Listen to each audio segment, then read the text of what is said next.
Good morning, traders, and welcome to the Pirate Traders live stream for Wednesday, March 20th. My name is Charles, and we are gathered here today to celebrate the union of stops and price. There was a great joke that somebody put up in the Discord just now. I thought was pretty funny. Well, that's all for today, folks. Hope I triggered all your stops.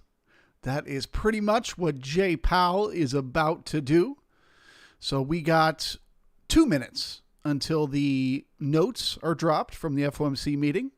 As soon as those note drops, those news bots will go nuts with the market. We will likely get a lot of volatility, big moves, one direction or another. I would encourage everyone to ignore any initial move that the market makes. It almost always makes a move one direction or the other and then reverses. So if it starts to create momentum down, don't jump into a short at the low because it'll flip right back around on you at any moment. As always, I do not recommend trading during the FOMC. It's basically just gambling. There's no two ways about it. If you are entering a trade in the live markets, in the futures, right now, here today, you are gambling. But if you're going to gamble, if it's what you're going to do, the way you want to do it is wait until the momentum is confirmed. So the market does some chopping, it does some grinding around, probably in a very large range, and then it starts to just pick a direction and head in that direction. Once we get that, so here's the beginning of this volatility. Once the market picks the direction, you can take trades in that direction, but you want to immediately move your stop above your entry just as soon as you're in profits, as this market could reverse at any moment. Would you look at that? Look at the market go. Those bots are reading the news. They're reacting. Oh my goodness. Is it bullish? Is it bearish? Is the market leveraged one way or another? Where are the stops that we can take out? They got 500 stops right there. Thank you, sir. May I have another? Got 160 on the low. Thank you, sir. May I have another? Ooh, the market just loves to chew people up in these highly volatile moments. If you're new to the channel, my name is Charles. I run a community called Pirate Traders. We're focused on the ES, the NQ, and how it moves through the two-way auction process. There's really no analysis that I could do during a moment like this, but I will tell you what to expect. I would expect a lot of volatility as we are experiencing at this very moment. I would expect that to continue just like this for the next 15 minutes or so. Then it will start to calm down and chill out a little bit. Once that happens, then we can start to relax and wait until 2:30. At 2:30, Chairman Powell will come out and start speaking. And once he starts speaking, anything can happen. All right, the market can react in any way, shape, or form. And that will be the more important move. The more important move that the market will make will not be during this initial volatility in the first 15 minutes. It will be once he starts speaking, because there is a thing that can happen in an FOMC. We'll just say, hypothetically, it's to the upside. It could go either way. But let's say, it were to grind around here for the next 15 minutes. And then Powell to come out and start talking, and it grinds a little bit. And then all of a sudden it starts to head in one particular direction.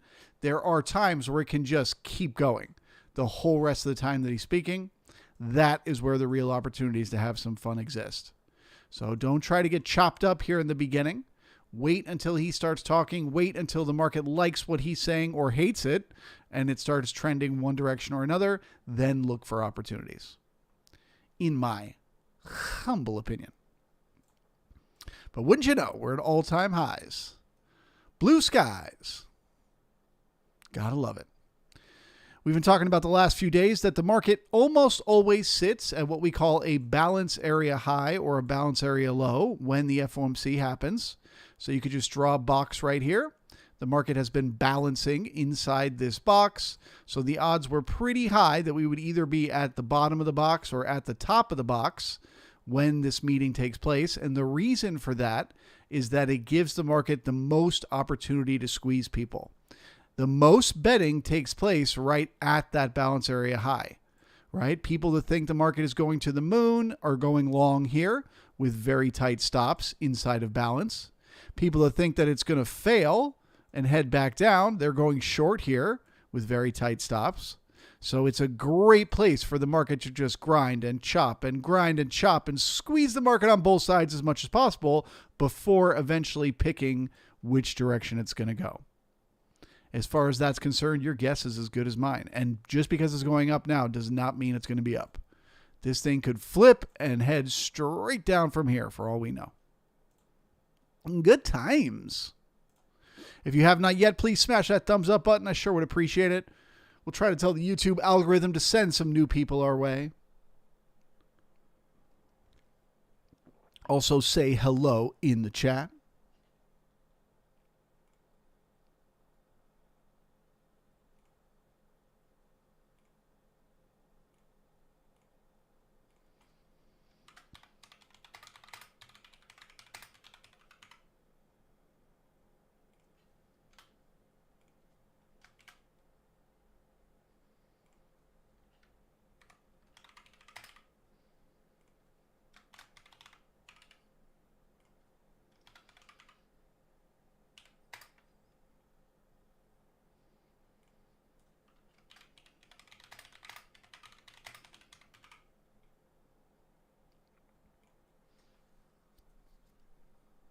Also, let us know your thoughts on the poll here. Where do you think the market's going to close?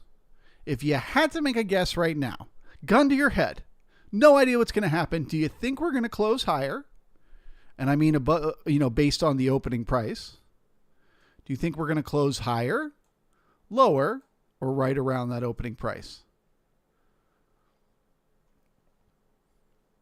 And basically, whatever the results are, I will take a trade the other direction.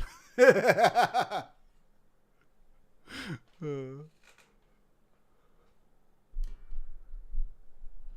right, market doing a little dance. Making a little love. Blue skies tonight. Hoo, blue skies tonight. Hoo. Got themselves another 200 stops. Thank you, sir. May I have another? We got some liquidity up there at 52.75. Whoops. I do not suspect that that will actually fill if the market gets there. It will probably spoof and disappear right before price touches it, and then it turns around. But it is worth making note of.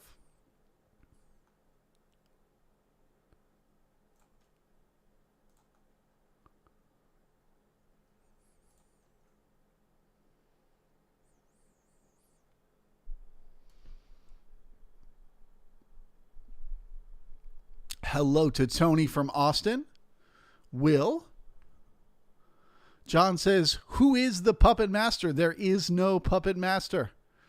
There are just hundreds of thousands of people all over the world waiting with bated breath so they can make their bet about what's going to happen, and no one knows what that bet will be, or if they'll get squeezed, or where the market will end up.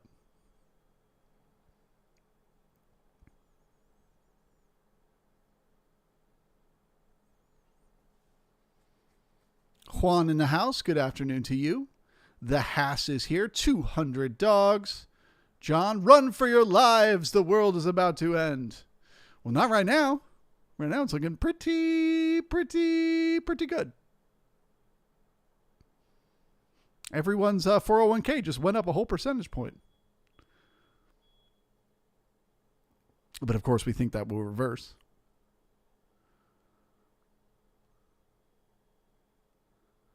Mr. Ree in the house. I got to get in now. Yeah, no, never get in at the high. That's where you're fixing to get squeezed. Jay is here. Debbie B. SC. Hello.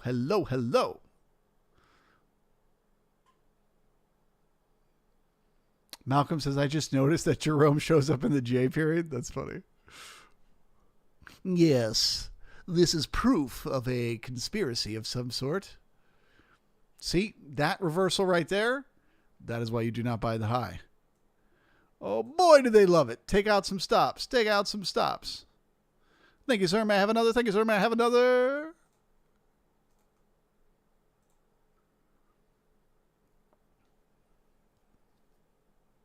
Laura's here. Good to see you.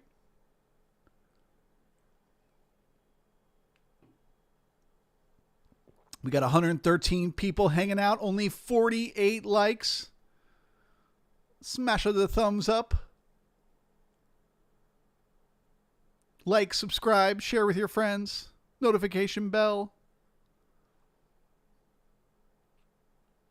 TH says green or red. Is that your prediction? I'm 100% sure you'll be right. We have actually, as of late, had a few really boring FOMC days where it kind of just like ended up almost right where it started, where it did like a dance. And then at the end of the day, it was like right back where it started. But that is pretty rare. And so I assume we will break one way or t'other. But again, it won't matter till Powell starts to speak. We got another 5 minutes or so of the heavy volatility. Then things will quiet down for about 10, 15 minutes. And then once he starts to speak, we have an opportunity to really make a move.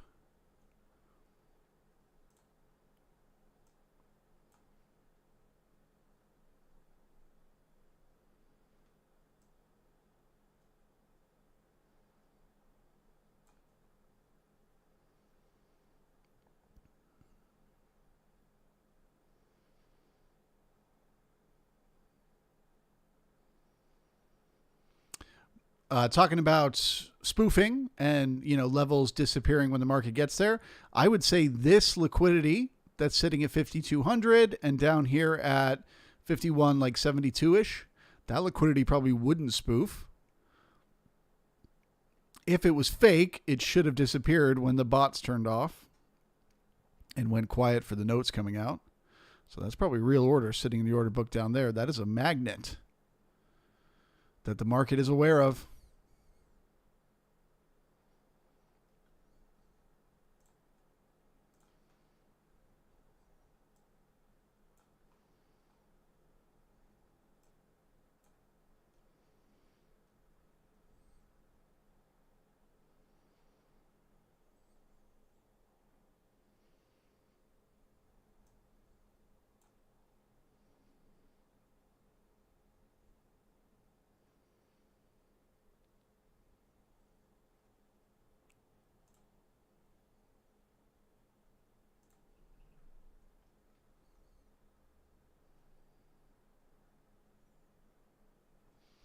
All right, last chance. Opinions on the poll. Which way do you think the market's going to go?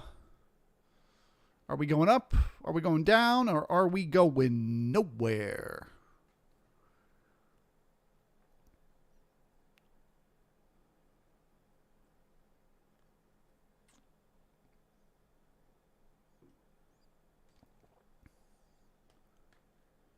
Looks like right now the consensus is higher. Are you guys just saying higher because the market went higher in the initial reaction?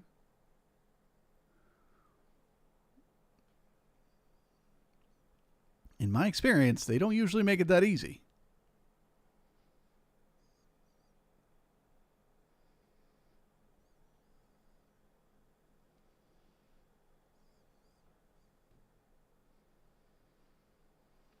Tony says, you're asking us to predict Jay Powell's words? No, sir.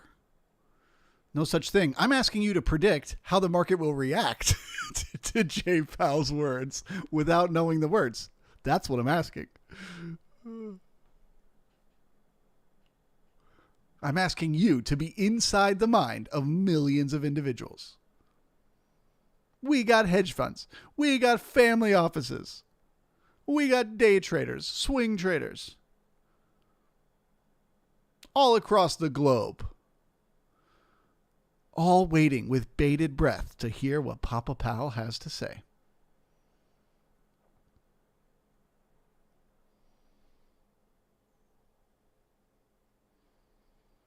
Clayton, what color tie is he wearing? We're going short on red, long on blue? What's the plan?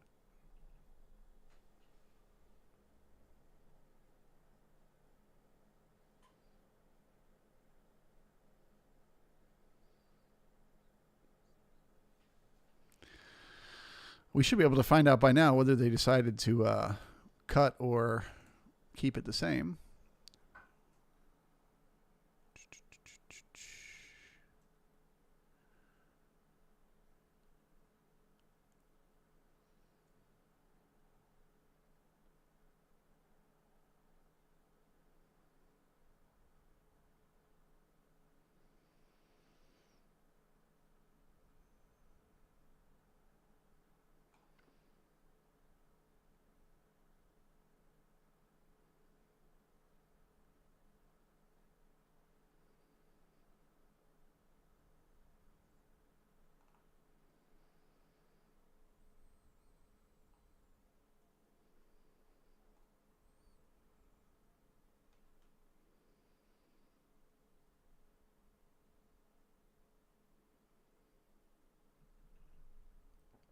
Yeah, so they're still data dependent. They're too gun shy to make a change. They need more data, which I actually think was the right call.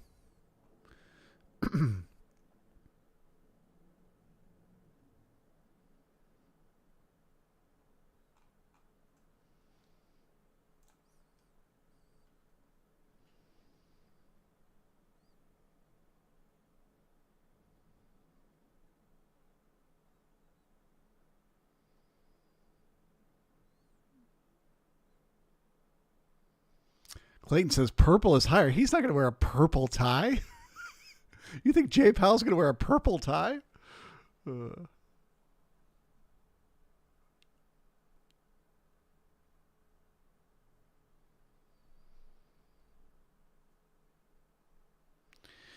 Kevin says, is Bookmap expensive on a monthly basis? It's all relative, my man. What size do you trade? What are your profits like? You know, if you're trading to make $500 a month, yes, it's very expensive. But if you're trading to make $5,000 a month, then it's completely affordable. It's a reasonable tool. Everything is a matter of perspective. One man's expensive is another man's cheap. Frito says, no live stream of Big Papa? Absolutely, but he doesn't come out for another 15 minutes. So we will watch it here together, but not for a bit.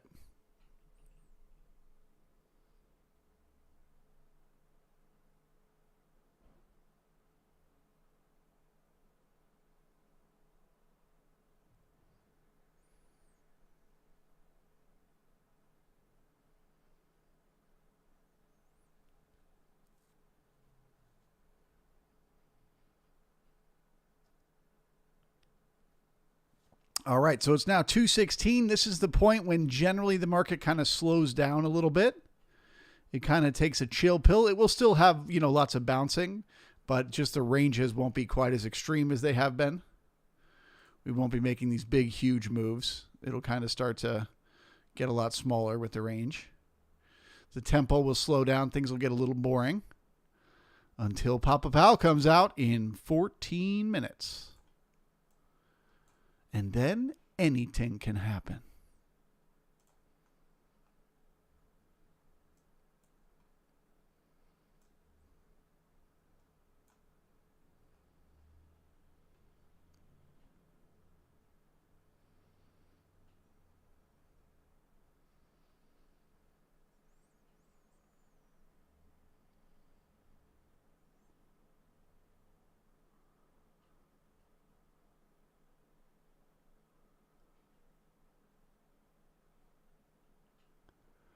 Fighter Pilot says hello from your favorite brigade member. I don't play favorites, Fighter Pilot. Wink, wink.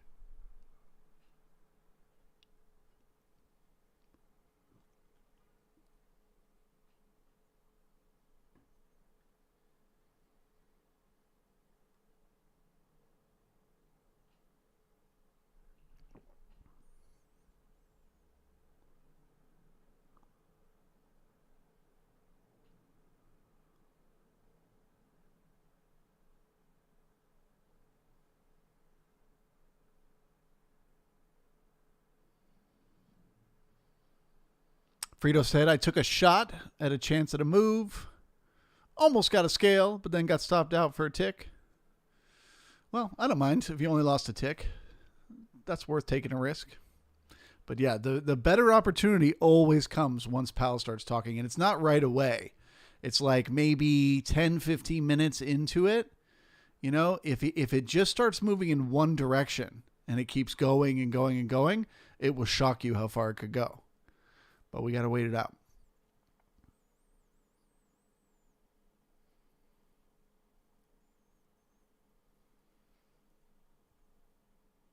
That Sax guy. I don't pick favorites. Wink, wink, wink.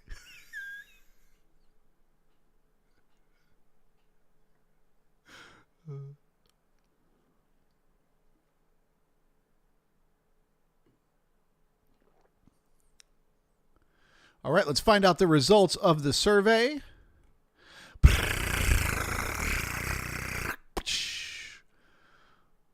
All right. Well, that's kind of as to be expected. Pretty split here. 51% think the market is going higher. 33% think the market is going lower. And 14% think we're going to close right about where we opened. That is kind of exactly what I would expect.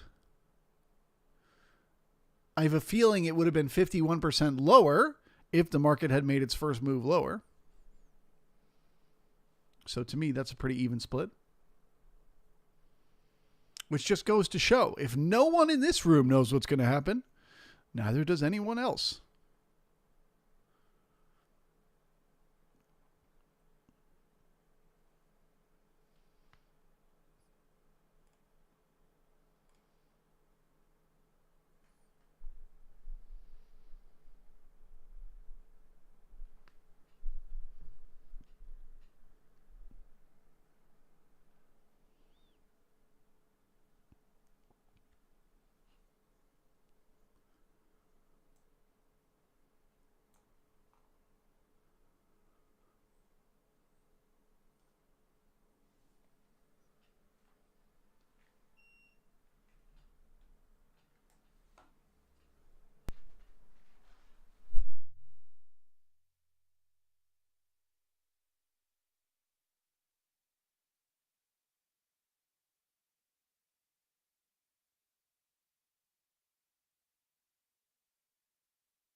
All right, we got 9 more minutes to kill. Any questions from the chat while we wait for Papa Powell?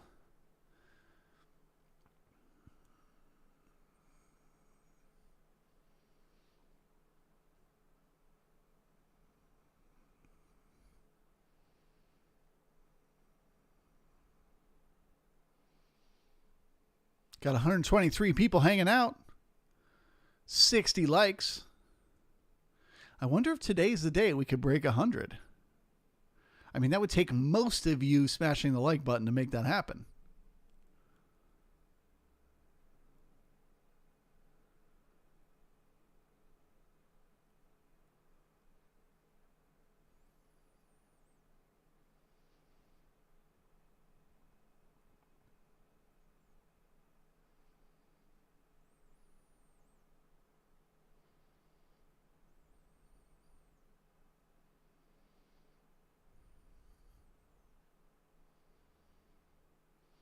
The Haas has a question for the chat. Anyone look at the GEX levels for weekly trades?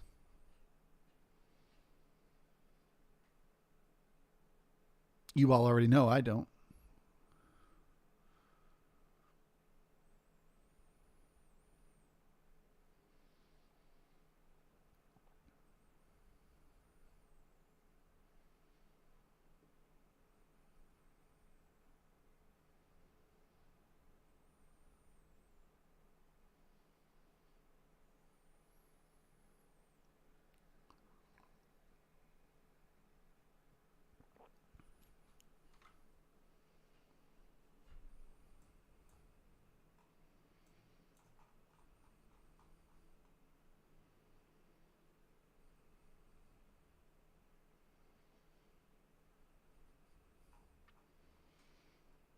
For what it's worth, not going to make any predictions here until Papa Powell starts to speak, but it is worth noting that there will now be a lot of stops below this overnight low. All night long, all night, all night, all night long. They just kept going long in there, and they got their stops below that low, and the regular trading hours in the I period tried to go take it out and couldn't. They only got one tick below. So that is a sign that there's still a lot of stops down there. And I imagine anyone that's buying right now probably also putting their stops down there. So depending on what happens, if the market does come back through that low, you could expect a sweep lower, at least to take out those stops. But of course, we'll have to wait and see. Does the Papa make him bearish? Does he scare the market? We'll find out soon. 6 minutes.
Tony is saying that him and the Haas will start a conversation in the Discord about the Greeks.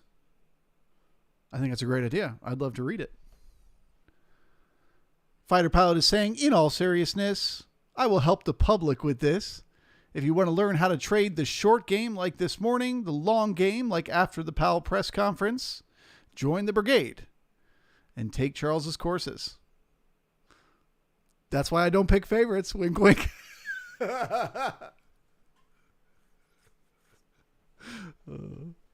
Appreciate you, brother. MW says, how long am I going to be on? Probably to the close. Because Powell, we usually talk for a while. So I'll stay on as long as he's talking. And we'll just watch it together. I won't be saying anything. I'll just be listening to him with you guys. But if something pops out on the chart to me, I'll, mute him for a second and I'll point out what I'm seeing. But otherwise, we'll just kind of watch the conference together.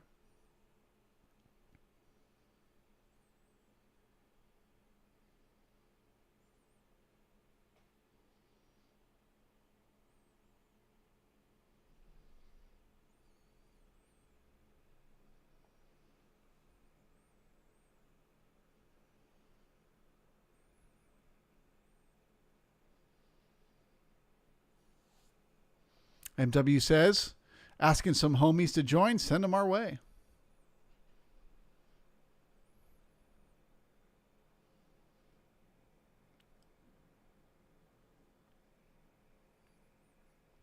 So for those of you that are just joining now, I'll just once again give you my lowdown on trading the FOMC. It is a gamble. You must accept that going in. I don't care what you think you know about fundamentals. I don't care what you think the market should do. None of it matters. Anything can happen and anything can change at any moment. All it takes is Powell saying one thing the wrong way and the market can completely reverse. So the only way that I know of that is a reasonable way to trade the FOMC is wait for a confirmation of momentum one way or to other, and then get in a trade in that direction. Do not hesitate. Just get in. And the second it's profitable, so for example, if you're getting long as the market trends higher, the second that you get in and it pushes above your entry, just move your stop. Even if you come down and get stopped out, you can get back in, but don't let the market go against you and be in a position the wrong direction because it can just wipe you out. And that is what it loves to do.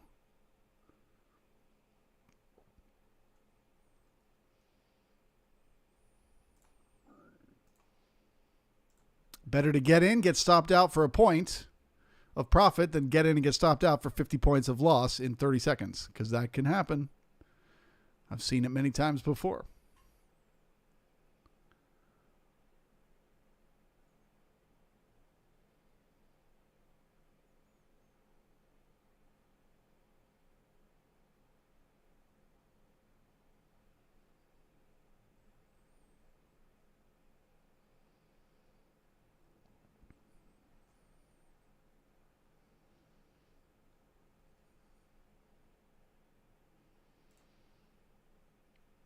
Can you guys feel the anticipation in the air?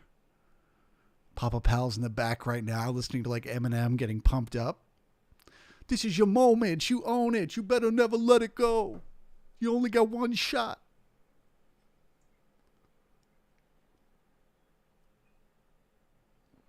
Putting on his purple tie.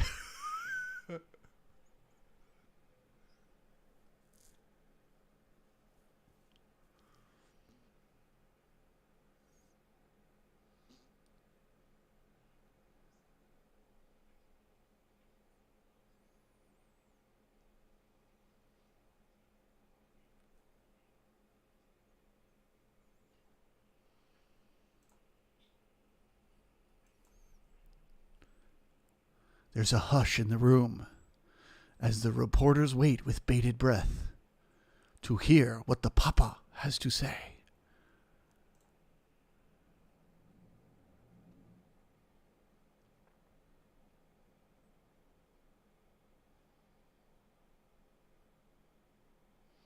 John says he's reading a script. He'll start by reading a script, which will be Fed speak for telling you nothing.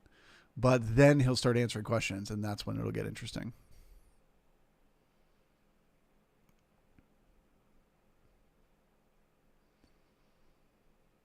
Ooh, the bots are getting ready. They're taking out some stops. They got themselves 365 stops at the high and then came back down for another 146. Thank you, sir. Might have another.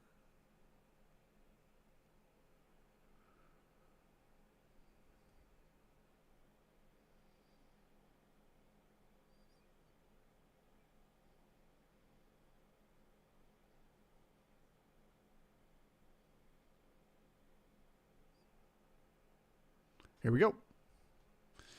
All right. So I will, like I said, just stop talking and we'll listen to him. And if there's something price action wise I think is worth mentioning, I will do so. Good afternoon. My colleagues and I remain squarely focused on our dual mandate to promote maximum employment and stable prices for the American people.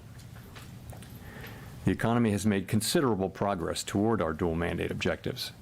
Inflation has eased substantially while the labor market has remained strong. And that is very good news. But inflation is still too high, ongoing progress in bringing it down is not assured, and the path forward is uncertain. We are fully committed to returning inflation to our 2% goal. Restoring price stability is essential to achieve a sustainably strong labor market that benefits all. Today, the FOMC decided to leave our policy interest rate unchanged and to continue to reduce our securities holdings.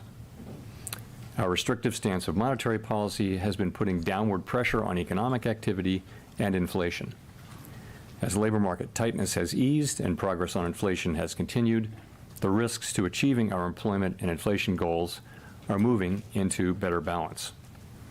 I will have more to say about monetary policy after briefly reviewing economic developments. Recent indicators suggest that economic activity has been expanding at a solid pace. GDP growth in the fourth quarter of last year came in at 3.2%. For 2023 as a whole, GDP expanded 3.1%, bolstered by strong consumer demand as well as improving supply conditions. Activity in the housing sector was subdued over the past year, largely reflecting high mortgage rates. High interest rates also appear to have weighed on business fixed investment. In our summary of economic projections, committee participants generally expect GDP growth to slow from last year's pace, with a median projection of 2.1% this year and 2% over the next 2 years. Participants generally revised up their growth projections since December, reflecting the strength of incoming data, including data on labor supply. The labor market remains relatively tight, but supply and demand conditions continue to come into better balance. Over the past 3 months, payroll job gains averaged 265,000 jobs per month. The unemployment rate has edged up but remains low at 3.9%. Strong job creation has been accompanied by an increase in the supply of workers, reflecting increases in participation among individuals aged 25 to 54 years and a continued strong pace of immigration. Nominal wage growth has been easing and job vacancies have declined. Although the jobs to workers gap has narrowed, labor demand still exceeds the supply of available workers. FOMC participants expect the rebalancing in the labor market to continue, easing upward pressure on inflation. The median unemployment rate projection in the SEP is 4.0% at the end of this year and 4.1% at the end of next year. Inflation has eased notably over the past year, but remains above our longer-run goal of 2%. Estimates based on the Consumer Price Index and other data indicate that total PCE prices rose 2.5% over the 12 months ending in February, and that excluding the volatile food and energy categories, core PCE prices rose 2.8%. Longer-term inflation expectations appear to remain well anchored, as reflected in a broad range of surveys of households, businesses, and forecasters, as well as from measures from financial markets. The median projection in the SEP for total PCE inflation falls to 2.4% this year, 2.2% next year, and 2% in 2026. The Fed's monetary policy actions are guided by our mandate to promote maximum employment and stable prices for the American people. My colleagues and I are acutely aware that high inflation imposes significant hardship as it erodes purchasing power, especially for those least able to meet the higher costs of essentials like food, housing, and transportation. We are strongly committed to returning inflation to our 2% objective. The committee decided at today's meeting to maintain the target range for the federal funds rate at 5.25% to 5.5%, and to continue the process of significantly reducing our securities holdings. And we're off. All right, As so labor are market they going to tightness start has some eased momentum and up, or are we progress on coming back inflation has down into the continued, range? The risks to achieving our employment and inflation goals are coming into better balance. We believe that our policy rate is likely at its peak for this tightening cycle, and that if the economy evolves broadly as expected, it will likely be appropriate to begin dialing back policy restraint at some point this year. The economic outlook is uncertain, however, and we remain highly attentive to inflation risks. We are prepared to maintain the current target range for the federal funds rate for longer, if appropriate.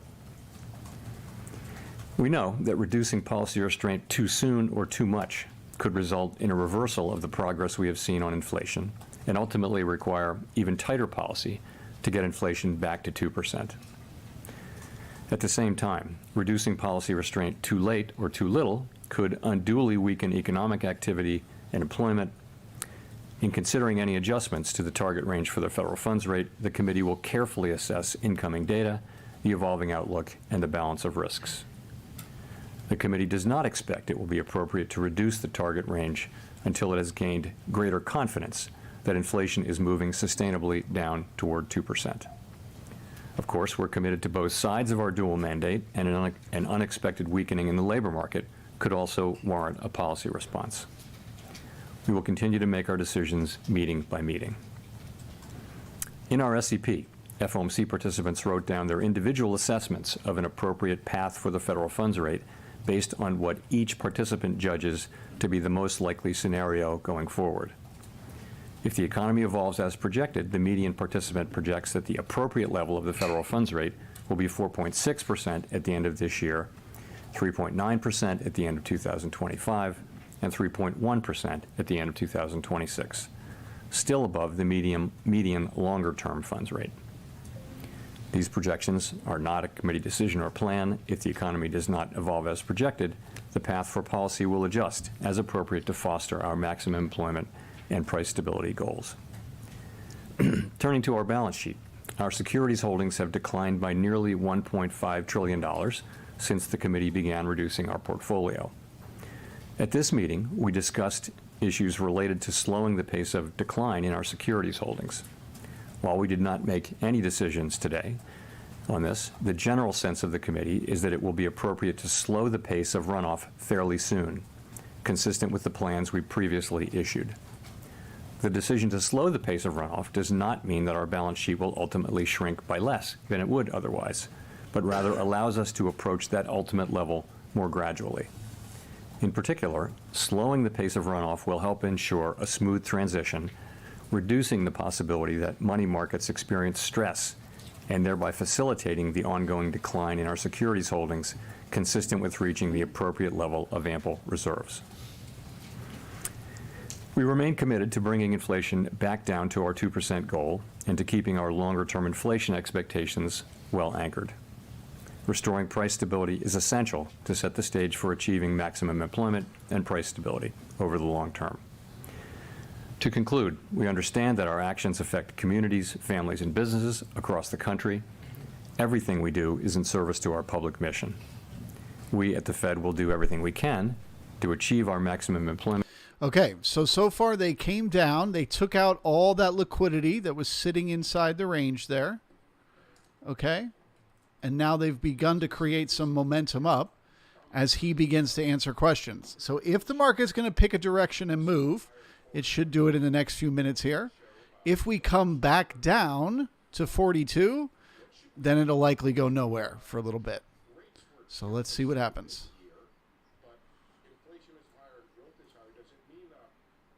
Tolerance for higher inflation and less of a willingness to slow the economy to achieve that target?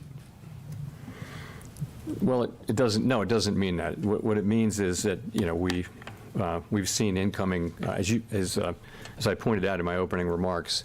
We did mark up our growth forecast, and so have many other forecasters. So the economy is performing well.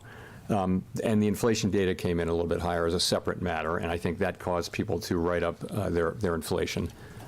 But nonetheless, we continue to make good progress on bringing inflation down. And so.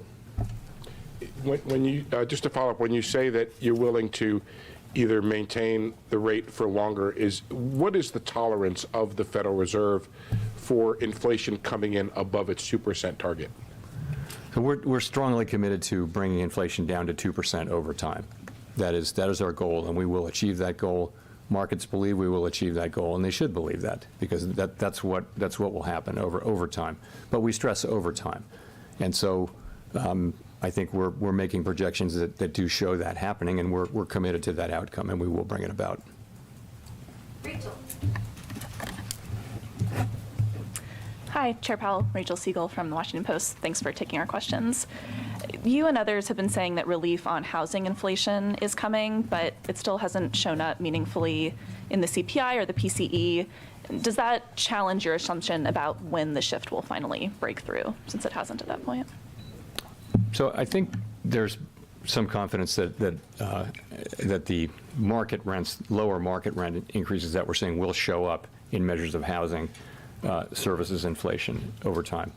There's a little bit of uncertainty about when that will happen, but there's real confidence that they will show up eventually over time. But again, uncertainty about the exact timing of that. Okay. And will you be able to get overall inflation down to target if housing doesn't break through quickly, and does that affect the timing for eventual cuts this year? We will get aggregate inflation down to 2% over time. We will. And I would assume that what we'll continue to see is we'll see goods prices coming into a new equilibrium where they're going down perhaps not as quickly as they had been earlier this year, where housing services inflation will come back down as current market rents are suggesting will happen, and where non-housing services will move back down. Some combination of those three things, and it may be different from the combination we had before the pandemic, will be achieved and will bring inflation back down to 2% sustainably.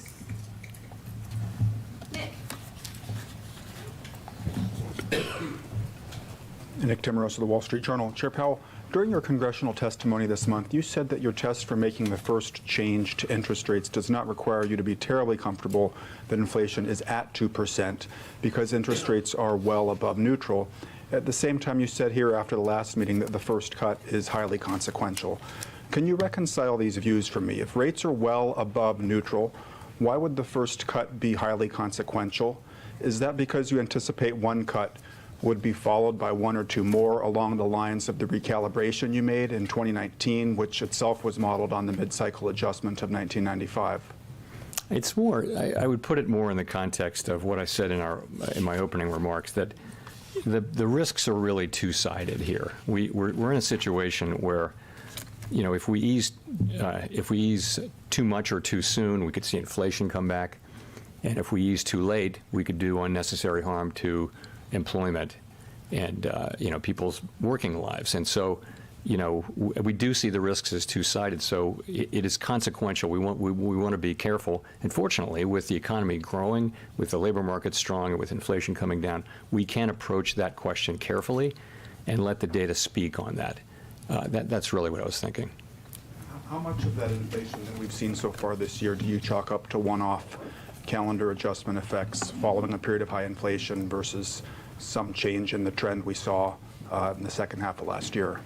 So I want to start by saying I always try to be careful about dismissing data that we don't like. So you need to check yourself on that, and I'll do that. But I would say the January number, which was very high, the January CPI and PCE numbers were quite high.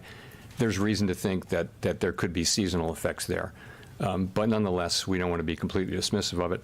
The February number was higher than expectations, but we have it at currently well below 30 basis points core PCE, which is not terribly high. So it's not like the January number. But I take the two of them together, and I think they haven't really changed the overall story, which is that of inflation moving down gradually on a sometimes bumpy road toward 2%. I don't think that story has changed. I also don't think that those readings added to anyone's confidence that we're moving closer to that point. But we didn't. Last thing I'll say is we didn't excessively celebrate the good inflation readings we got in the last 7 months of last year. We didn't take too much signal out of that. What you heard us saying was that we needed to see more, that we could, we wanted to be careful about that decision. And we're not going to overreact as well to these 2 months of data, nor are we going to ignore them.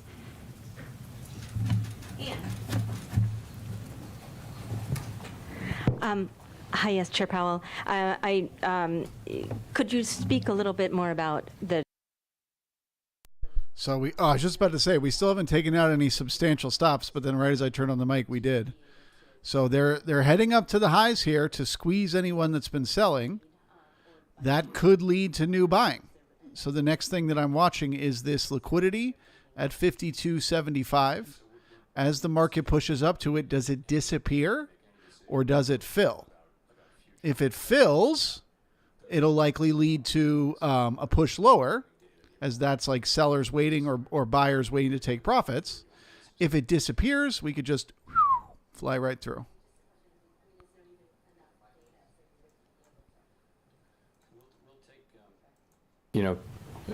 Things can happen during an intermeeting period, if you look back, unexpected things. So I wouldn't want to dismiss anything. So I just would say that the committee wants to see more data that gives us higher confidence that inflation is moving down sustainably toward 2%. I also mentioned, and we don't see this in the data right now, but if there were a significant weakening in the data, particularly in the labor market, that could also be a reason for us to begin the process of reducing rates. Again, there's nothing in the data pointing at that, but those are the things that we'll be looking at coming meetings, and without trying to refer to any specific meeting. Chris. Hi, Chris Rieger, Associated Press. Thank you. In the projections, there is an increase in the neutral rate, as you know, and higher rates, a quarter point higher rates projected in 2025, 2026. Can you speak about what might be behind that? Is there a real sense here that the economy has perhaps changed in some way, that higher rates will be needed in the future? Thank you. So you're right, they're pretty modest changes, but you're right, there was an uptick in the longer run rate, and also there's a 25 basis point increase in 25 and 26. In terms of are rates going to be higher in the longer run, if that's really your question, I don't think we know that. I think we think that rates were generally low during the pre-pandemic, post-global financial crisis era for reasons that are mostly, important, slow-moving, large things like demographics and productivity and that sort of thing, things that don't move quickly. But I don't think we know. I mean, my instinct would be that rates will not go back down to the very low levels that we saw where all around the world there were long-run rates that were at or below zero in some cases. I don't see rates going back down to that level, but I think there's tremendous uncertainty around that. Great. And just a quick follow on the projections, you also have 2.6% core inflation for the end of this year. It's already at, or you mentioned it being 2.8 in February. I mean, that doesn't sound like much disinflation at all. So are you still confident, or the last press conference you sounded pretty optimistic you would get more confidence to the end of this year. Is it right to say that this suggests you're not seeing a lot of disinflation this year compared to what we've seen 2023 and so forth? I think that higher year-end number reflects the data we've seen so far this year, because you're now in this year. So I think that. Sorry, say your last part of your question again. Well, just are you still optimistic that you'll get the confidence you need this year? I think if you look at the SEP, what it says is that it is still likely in most people's view that we will achieve that confidence and that there will be rate cuts. But that's really going to depend on the incoming data. It is. The other thing is, in the second half of the year, you have some pretty low readings, so it might be harder to make progress as you move that 12-month window forward. Nonetheless, we're looking for data that confirm the kind of low readings that we had last year and give us a higher degree of confidence that what we saw was really inflation moving sustainably down to 2%, toward 2%.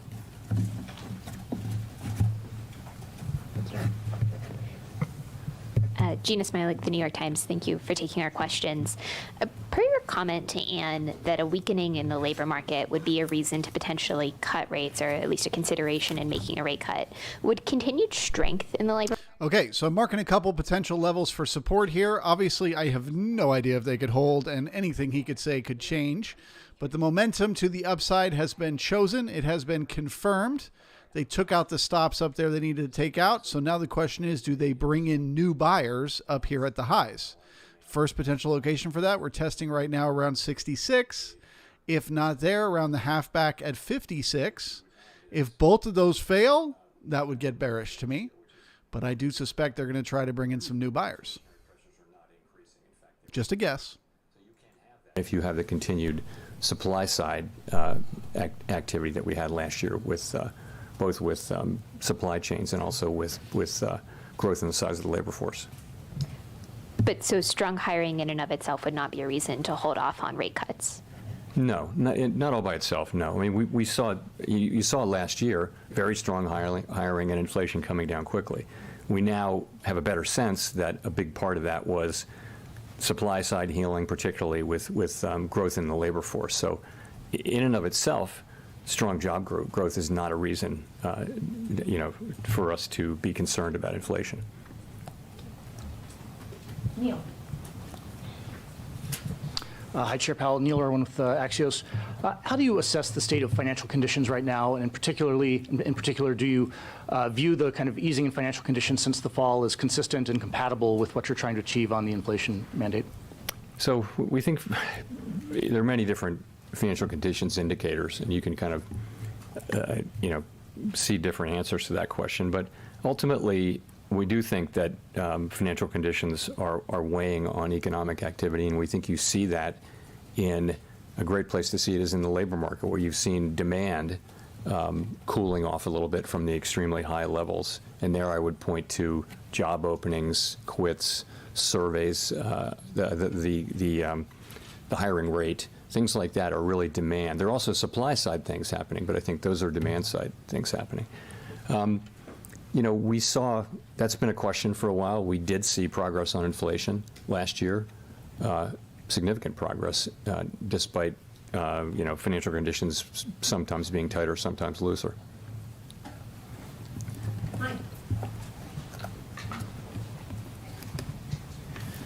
Michael McGee with Bloomberg Radio and Television. Can you give us more color on how the committee is thinking about inflation dynamics now. What we've seen at the beginning of the year, are they more one-off increases that will fade, or is there more of a secular turn with goods prices rising again and service prices staying sticky? And also, housing prices have been sort of the Godot of this cycle, in that you keep expecting them to go down and they don't. How does the committee see this playing out forward since you've raised your inflation forecast? So I see the committees looking at the 2 months of data and asking the same question you're asking and saying we're just going to have to see what the data show.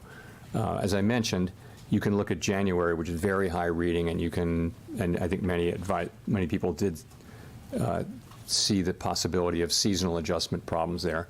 But again, you don't want to, you got to be careful about dismissing the parts of the data that you don't like. So then February wasn't as high, but it was higher. So the question is, what are we going to see? You know, we tend to see a little bit stronger, this is in the data, a little bit stronger inflation in the first half of the year, a little bit less strong later in the year. We're going to let the data show. I don't think we really know whether this is a bump on the road or something more. We'll have to find out. In the meantime, the economy is strong, the labor market is strong, inflation has come way down, and that gives us the ability to approach this question carefully and you know, feel more confident that inflation is moving down sustainably at 2% when we take that step to begin dialing back our restrictive policy. Well, you've talked about the desire to have confidence that inflation is continually moving down. Has the recent numbers we've gotten for inflation data dented that confidence at all? It certainly hasn't improved our confidence. It hasn't raised anyone's confidence, but I would say that the story is really essentially the same, and that is of inflation coming down gradually toward 2% on a sometimes bumpy path, as I mentioned. I think that's what you still see. We've got 9 months of 2.5% inflation now, and we've had 2 months of kind of bumpy inflation. We were saying that it's going to be a bumpy ride. We consistently said that. Now here are some bumps, and the question is, are they more than bumps? And we can't know that. That's why we are approaching this question carefully. It is very important for everyone that we serve that we do get inflation sustainably down. And I think the historical record, you know, every situation is different, but the historical record is that you need to approach that question carefully and try to get it right the first time and not have to come back and raise rates again, perhaps, if you cut inappropriately, prematurely. Go to Edward. Thank you, Mr. Chairman. Edward Lawrence with Fox Business. I wanted to ask you, you received a letter from, the Federal Reserve is an independent body, understanding Congress has oversight over that. You received a letter from Senators Elizabeth Warren and Sheldon Whitehouse that said, calling on you to lower interest rates, to cut interest rates, because it says, quote, the potential that it may remain too high for too long has halted advances in deploying renewable energy technologies and delayed significant climate and economic benefits from these projects. So has higher interest rates caused that? Have they? Well, first of all, I respect in our system of government, it is Congress that has oversight responsibility over the Fed. We place a tremendous amount of importance on our engagements with Congress and always treat them with great respect. In this case, I would say those are, our mandate is for maximum employment and price stability and the other things that we do. And that's what we're trying to accomplish.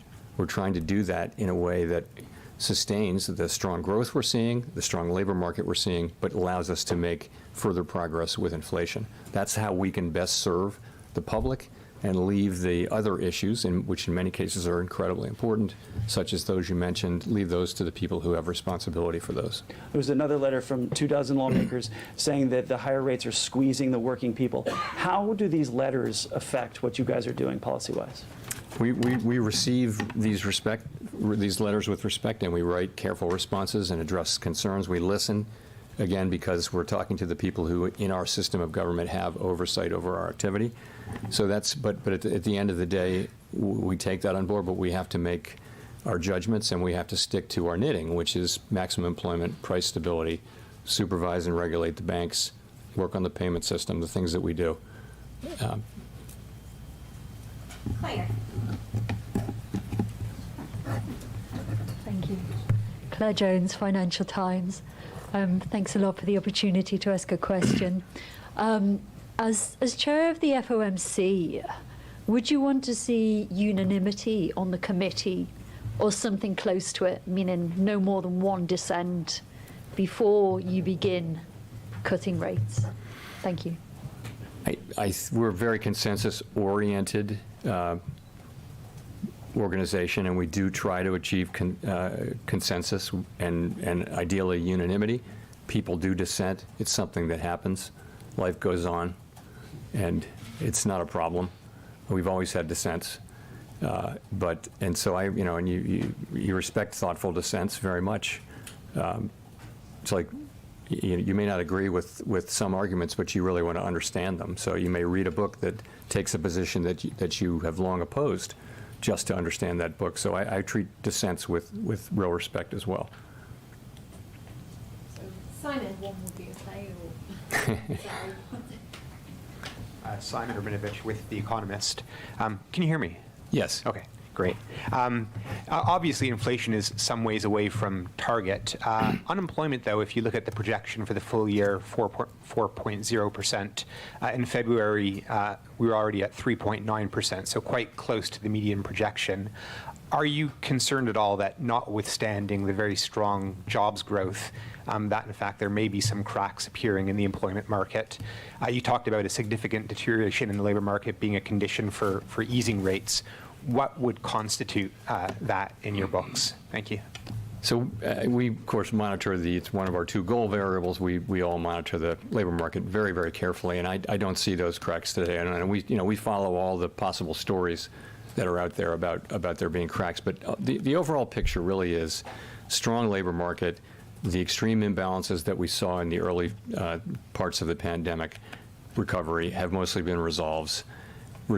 You're seeing high job growth. You're seeing big increases in supply. You're seeing strong wage growth, but wage growth is gradually moderating down to more sustainable levels. In many, many respects,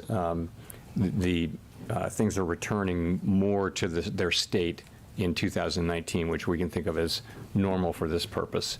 That's job openings and quits, and surveys of workers and businesses are always interesting on this. How tight is how easy is it to find a job? How easy it is to find a worker? Those surveys have both come down. So the labor market's in good shape. You do see things like the low hiring rate, and people have made the argument that if layoffs were to increase, that would mean that the net would be fairly quick increases in unemployment. So that's something we're watching, but we're not seeing it. Of course, initial claims are very, very low, and if anything, have tracked down a little bit. So watching it carefully, don't see it. And when I say something, I use the term unexpected weakening in the labor market. So, we do expect the unemployment rate to, the forecast is that it would move up, I think, closer to what we see as the longer run sustainable level. That's just people's forecast, individual forecasts. But we're talking about something that's unexpected. That's where I'll leave it, though. Steve. Steve Matthews with Bloomberg. You mentioned at the beginning of the press conference that the committee felt it might be appropriate to slow the pace of asset runoff fairly soon. I'm wondering, when you say fairly soon, does that mean that the committee would meet about this again in May, and a decision could be reached that soon? And I was wondering if you could also just describe the scope of what the committee is discussing here. You're at $95 billion of caps right now. Would that be cut about in half or something in that nature? Thank you. So that is what we're discussing, essentially, is and we're not discussing all the many other balance sheet issues. We will discuss those in due course, but what we're really looking at is slowing the pace of runoff. There isn't much runoff among MBS right now, but there is in treasuries, and we're talking about going to a lower pace. I don't want to give you a specific number because we haven't had an agreement or a decision, but that's the idea. that's what we're looking at. And in terms of the timing, I said fairly soon. I wouldn't want to try to be more specific than that, but you get the idea. The idea is, and this is in our longer run plans, that we may actually be able to get to a lower level because we would avoid the kind of frictions that can happen. Liquidity is not evenly distributed in the system, and there can be times when, in the aggregate, reserves are ample or even abundant, but not in every part. And those parts where they're not ample, there can be stress. And that can cause you to prematurely stop the process to avoid the stress. And then it would be very hard to restart, we think. So as something like that happened in 19, perhaps. So that's what we're doing. We're looking at what would be a good time and what would be a good structure. And, fairly soon is words that we use to mean fairly soon. And will there be a discussion about returning to an all treasuries balance sheet at some point? So that our longer run goal is to return to a balance sheet that is mostly treasuries. I do expect that once we're through this, we'll come back to the other issues about the composition and the maturity and revisit those issues. But it's not urgent right now. We want to get this decision made first, and then we can, when the time is right, come back to the other issues. Victoria. Hi, Victoria Guido with Politico. Also on the balance sheet, can you talk a little bit about how the outlook for the banking sector might impact your balance sheet plans? Do you worry that as deposits start to shrink that we could see more turbulence? We'll be watching carefully, but one of the reasons we're slowing down, we will soon enough, fairly soon, I should say, slow down, is that we want to avoid any kind of turbulence. I wasn't thinking particularly about banking sector turbulence, but we had some indicators the last time. This is our second time in doing this, and I think we're going to be paying a lot of attention to the things that started to happen and that foreshadowed what eventually happened at the end of that tightening cycle. Okay, we are still in FOMO mode. They spent a little bit of time up here, brought in a little bit of volume, but I really think it was just a poke up to take out that 113 stops there. So I still think there's a decent chance the market will want to backfill these single prints to 52.67. However, if they find support there, that will be very bullish to see. Is it also because you're not sure exactly how the reserve supply will react once the overnight reverse repo facility, drops near at zero? Well, I think we broadly think that once the overnight repo stabilizes either at zero or close to zero, that as the balance sheet shrinks, we should expect that reserves will decline pretty close to dollar for dollar with that. That's what we think. Go to Jean. Hi, Chair Powell. Jean Young with M&I Market News. I wanted to ask also about the balance sheet. Will you said that starting the taper sooner could get you to a smaller balance sheet size. Does that mean you don't have to make a decision on when to end QT at this point? And will you be setting up the process for deciding that sooner, or will you wait until we're close to the end? So it's sort of ironic that by going slower you can get farther, but that's the idea. The idea is that with a smoother transition, you'll run much less risk of kind of liquidity problems, which can grow into shocks and which can cause you to stop the process prematurely. So that's where, in terms of how it ends, we're going to be monitoring carefully money market conditions and asking ourselves what they're telling us about reserves. Are they, right now we would characterize them as abundant, and what we're aiming for is ample, and which is a little bit less than abundant, right? So there isn't there's not a dollar amount or a percent of GDP or anything like that where we think we have a really pretty clear understanding of that. We're going to be looking at what these, what's happening in money markets, in particular, a bunch of different indicators, including the ones I mentioned, to tell us when we're getting close. Then, though, you reach a point, ultimately, where you stop allowing the balance sheet to run off, but then from that point, there's another period in which non-reserve liabilities grow organically, like currency, and that also shrinks the reserves at a very slow pace. So you have a slower pace of runoff, which we'll have fairly soon. Then you have another time where you effectively hold the balance sheet constant and allow non-reserve liabilities to expand. And then that ultimately brings you ideally in for, brings it into a nice easy landing at a level that is above what we think the lowest possible ample number would be. We're not trying for that. We want to have a cushion, a buffer, because we know that demand for reserves can be very volatile. And we don't want to, again, find ourselves in a situation where there aren't reserves. We have to turn around and buy assets and put reserves back in the banking system the way we did in 2019-20.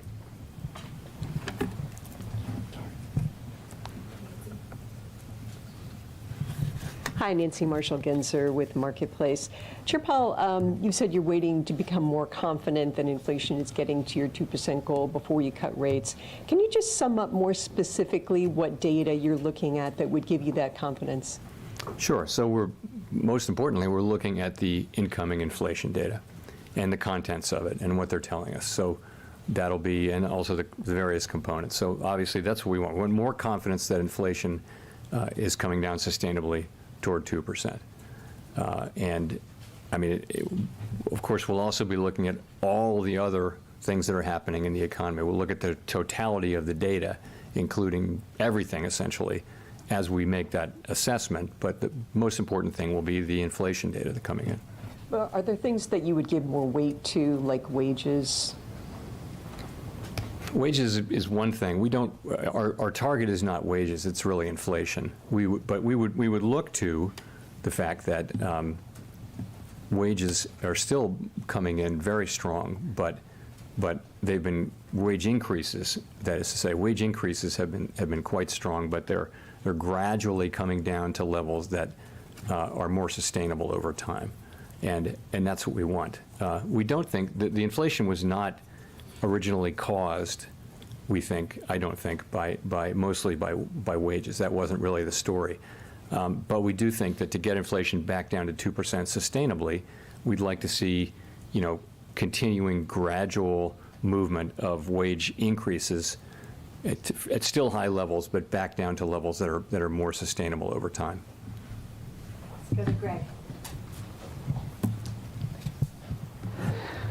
Thank you. Greg Robb from MarketWatch.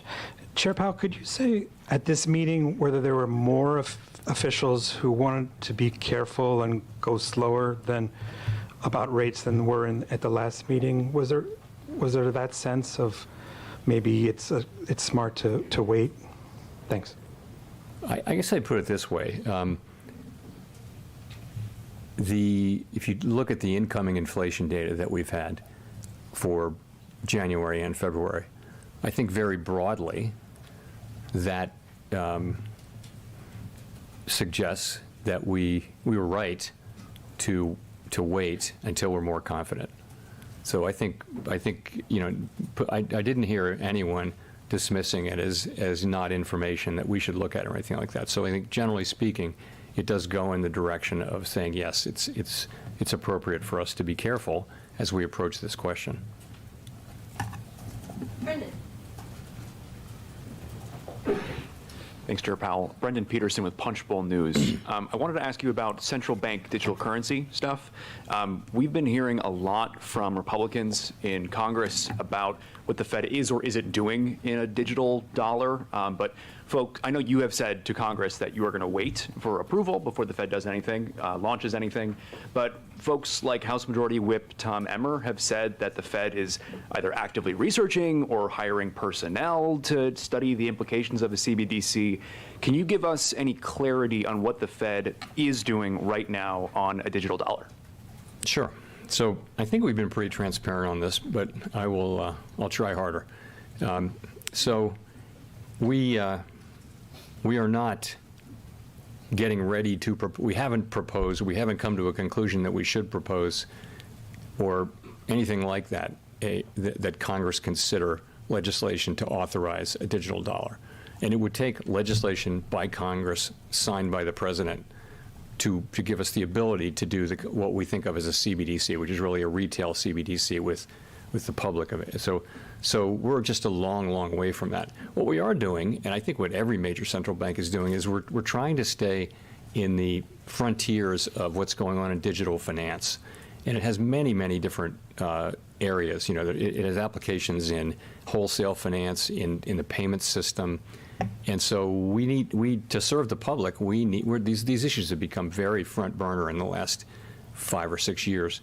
We need to be knowledgeable about all that. So we actually do have people trying to understand things that are, but it's wrong to say that we're working on a CBDC and then we've secretly got a lab here where we've got one and we're just going to spring it on Congress at the right moment.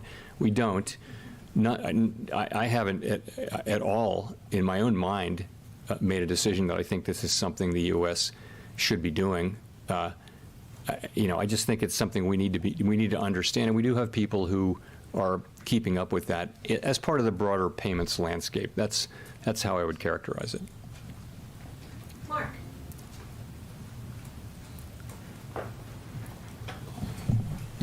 Thank you. It's Mark Hamrick with Bankrate. Mr. Chairman, April 27th will mark the 13th anniversary since a Fed chairman began holding regular news conferences. How important has that higher transparency been in your view, both for the proper functioning of the central bank and also in accomplishing your mission? And is there more that you and your colleagues can do on the transparency front, and what might that look like? I generally think, I mean, this movement actually started, 30 years ago, when some academics posited that a more transparent central bank, if the public understands your reaction function, the markets will do your work for you. They'll react to the data. And so it all happens that way. And so there's been a march toward greater and greater transparency. And that certainly Chairman Bernanke advanced that, so Chairman Greenspan did, Chair Yellen did. And so we went from four press conferences a year to 8, so now every meeting really is live now. I think that's a good innovation.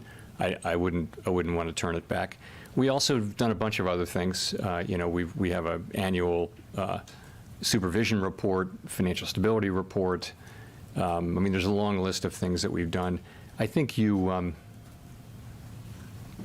nothing comes to mind as really desperately in need of doing at this moment. We're very transparent. We have no shortage of FOMC participants speaking to the public through the media. And so that channel is full, I would say.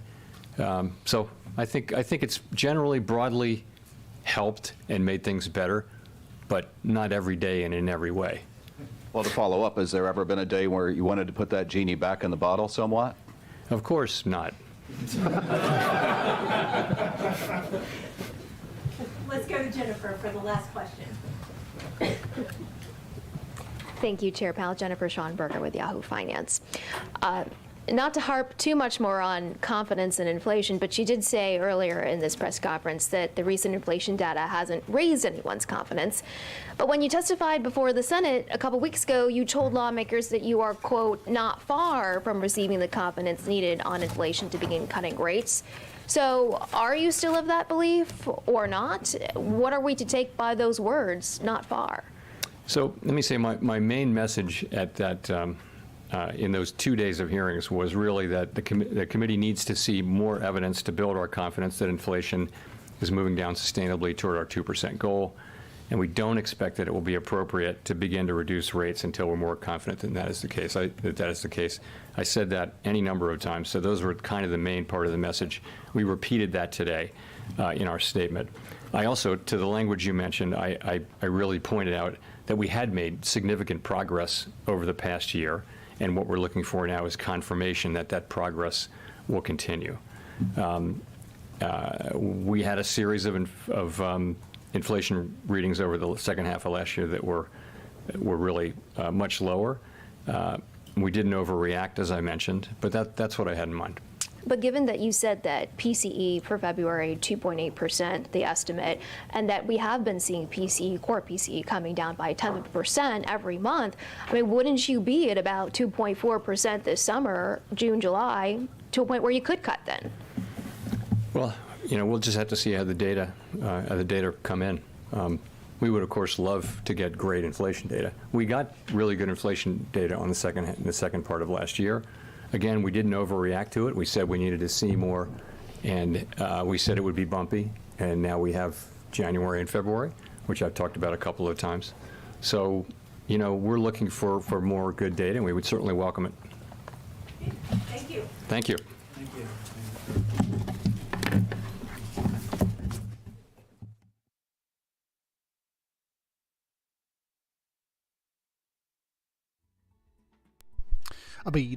That's all, folks.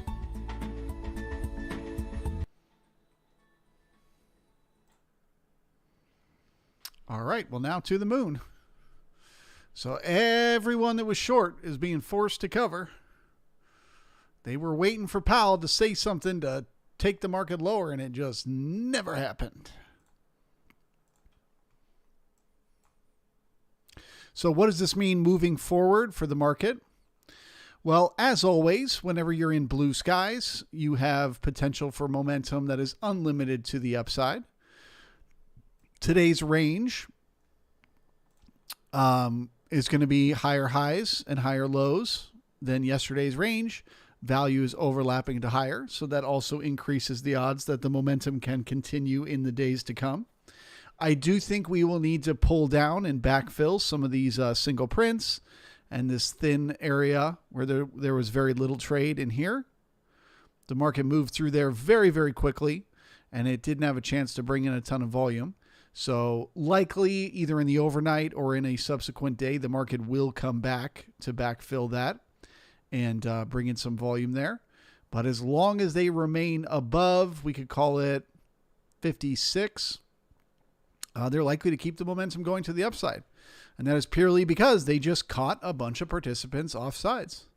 Too many people were shorting, assuming that the market was going to tank, and now they're all being forced to cover those shorts.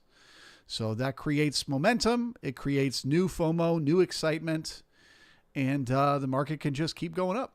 So bullish on a slightly longer term basis, but probably we need a little pullback either in the overnight tonight or tomorrow to backfill some of this thin liquidity. I do not think that this is tradable for the rest of the day. I think it's going to be kind of random from here. If you're in a long trade, of course, keep trailing your stop, but I wouldn't enter a new long trade today. Just too much uncertainty. So with that, I will say goodbye to everyone in the chat. I appreciate you guys. We got to 82 likes. We were hoping to get to 100. Is there 18 people out there that didn't push the thumbs up yet? That are willing to push it before we go? If you're a member of the brigade, I will see you tomorrow morning. If you're not, I'll see you on Monday in the Bookmap stream. Thank you all so very much. Ooh, we're at 99 likes. Come on, there's got to be one more person. One more thumbs up. There it is. Thank you guys kindly. All right, we will see you soon. Thank you very much. Have a great rest of your day. Bye.